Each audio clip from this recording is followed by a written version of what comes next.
The anti-trans people keep contradicting in themselves. And how do we know the trans hysteria is a moral panic? Because conservatives can't keep track of their own bullshit nonsense.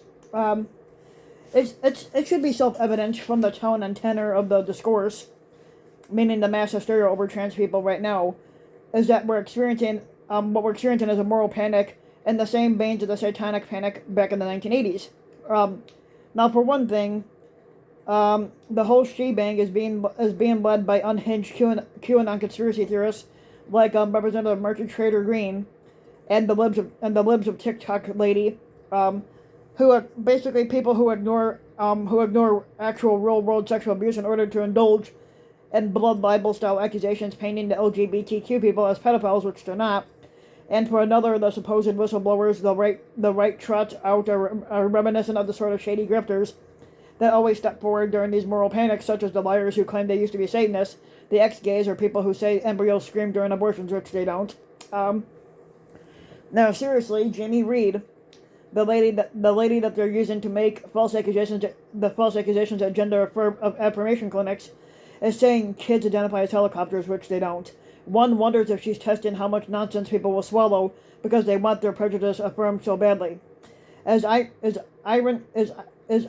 Aaron Carmen of New York magazine recently detailed, anti-trans activists are using the same playbook that they use to stigmatize abortion by fomenting moral panic around the most vulnerable and co-opting progressive tropes to help fuel it.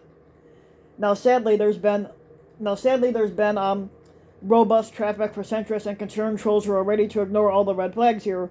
It's all because they want so badly to just write off asking questions columns that imply falsely that the Democrats has taken this trans acceptance too far. Now, seriously, Carmen's colleagues at New York Magazine, Jonathan Chait, even went so far as to elevate the kids are helicopters lady. And gosh, many people wonder, have people actually considered the downsides of letting trans kids play sports or use bathrooms? Or in their eagerness to be incisive, are Democrats a little too eager to let kids access gender-affirming care? Now, this hand-wringing never slows down, despite repeatedly being debunked by people who actually understand this issue. And that alone should be a sign that we're in the midst of a baseless moral panic. But in case anyone needs more evidence, the recent case of the West Virginia that the Supreme Court wisely for once declined to take up should prove it. Now, the Becky Pepper Jackson versus West Virginia exposes how, in their mindless hysteria, two of the biggest arguments that anti-trans people make, and it contradicts each other. The case in West Virginia is very straightforward. Pepper Jackson is a 12-year-old transgender girl who sued the state over a law barring her from running track. Now, laws like this are cropping up across the country, and every time the people behind them deny that bigotry towards trans kids is the impetus, instead they claim to be concerned about protecting the transgender woman from having to compete with biological males, whose puberty allegedly makes them so big and strong that no one assigned female at birth could ever hope to compare. Now, this illness of this argument was laid bare by Pepper Jackson, who is an enthusiastic runner, but as the Washington Post delicately put it, not among the top performers. As part of her gender-affirming care, after all, Pepper Jackson is on puberty blockers and estrogen hormone therapy. As her court filing indicated, she has not experienced and will not experience endogenous puberty. Now, if people were objecting to trans girls on sports teams in good faith, they should feel relieved by this outcome, and it turns out that they had nothing to worry about in the first place. But the standard gender-affirming care that trans girls renders the issue moot by taking puberty out of the equation. Now, if anything, trans girls are at a competitive disadvantage because they're competing against girls who do have pubescent growth spurts. But no, the same people who claim to be worried about trans girls not going through puberty turn right around, and they worry about trans girls not going through puberty at all because they definitely don't want kids having access to those puberty blockers either. Now, last week, there was another supposed whistleblower elevated in the free press, a reactionary outlet masquerading as investigative journalist run by Barry Weiss. Emily Yoffe reported on a divorced mother, Caroline, who alleged that she had been bullied into allowing her child to get a puberty blocker, which she then blamed for the child's poor grades, weight gain, and mental health issues. Now, even reading the original story, however, it's fairly easy to see that Caroline's actual grievance at the clinic was not how they rendered the care. She was just mad that they accepted her child's trans identity. Now, throughout, she speaks as if being trans were merely a phase, and grousing that the clinic didn't eject her child from the consultation so that she could make decisions about their body without them present. Now soon, however, a person claiming to be the kid in question with good corroborated evidence popped up on Twitter denying Caroline's account and the false perceptions that the mom has about the doctors and clinic. They attributed their poor grades and mental health troubles to the isolation of the pandemic, and research shows that gender-affirming care improves mental health outcomes, something that the scare stories about puberty blockers tend to ignore.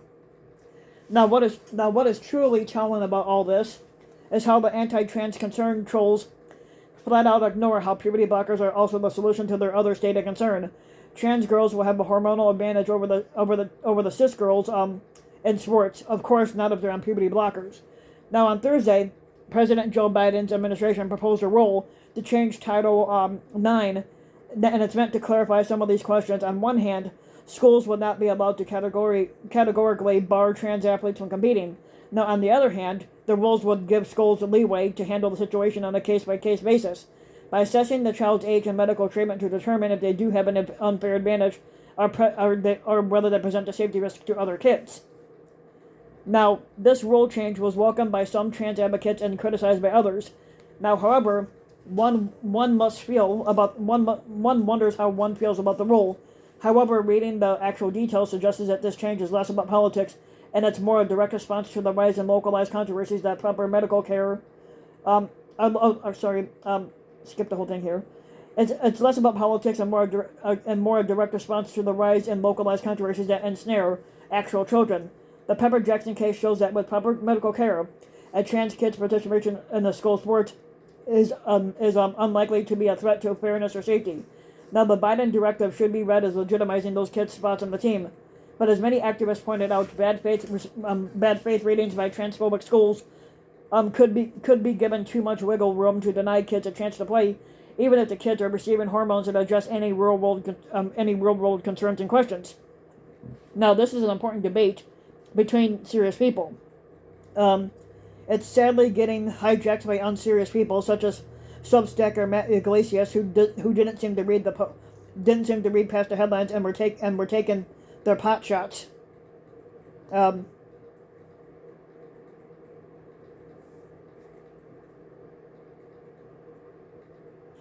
Now, this kind of rhetoric is both deeply silly but also deeply outrageous, as Carmen had warned in her New York Magazine piece.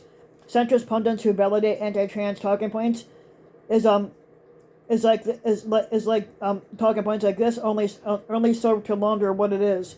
In fact, vicious bigotry against an incredibly vulnerable minority.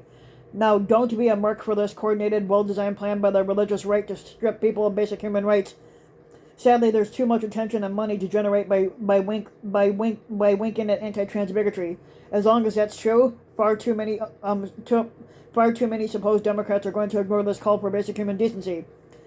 So if you like the video, you can give the video a like and subscribe to my channel, RBW King. You can also hit the notification bell so that you'll be notified when a new video comes out. You can also go ahead and leave a comment and let me know what you think. And if you want to support my work even further, you can donate to my Patreon link, which you can find in the About section of YouTube. And for just a few bucks a video or a month, your donation can help go a long way. And thanks for listening.